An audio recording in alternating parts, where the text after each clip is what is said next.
আমি এখন আছি গফরগাঁও উপজেলা স্বাস্থ্য কমপ্লেক্সের সামনে। আমার উদ্দেশ্য গফরগাঁও যে উপজেলাটি আছে সেটি ঘুরে দেখা, গফরগাঁও শহরটি একটু দেখা।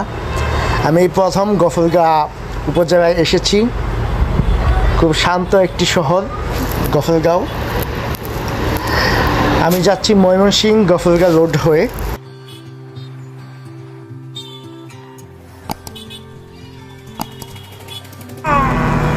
এখন আমি পার হচ্ছি গফরগাঁও হাট। এটা হচ্ছে গরু ছাগলের হাট।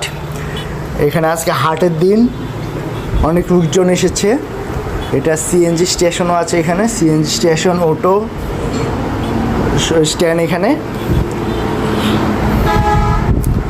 এখন আমরা ঢুকে যাচ্ছি শহরের ভিতরে।